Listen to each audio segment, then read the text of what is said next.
битых 2 часа по его вине находились в отделе в качестве временно задержанных, такому повороту событий совсем не обрадовались.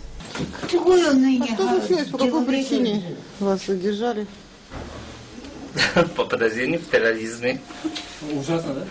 А вы что? Никогда не будете представить, что... Звонили там куда-то или что? Почему? Нет, конечно, для меня это тоже такое просто событие, что меня задержали, куда-то привезли. Это кошмар какой-то.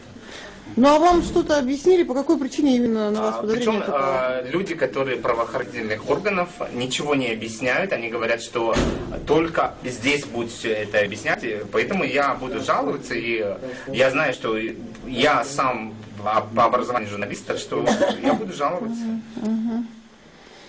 Ну а может быть на вас соседи, кто-то какая-то жалоба поступила? Нет, это по подозрению по терроризму, это как может быть там...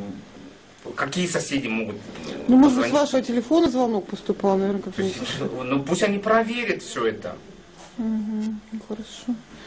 А вы что можете сказать? Вы точно знаете, что в вашей компании никто не... Я могу сказать, что я снимаю квартиру, они мои друзья, они ко мне приехали с ночевкой. Справили, да? Там я хочу. К нам вломились молодые люди и оскорбляют, да. Не то, что оскорбляют, а предъявили вот такие конкретные факты, да, о том, что мы вызвали вообще наряд какой-то, о том, что синема...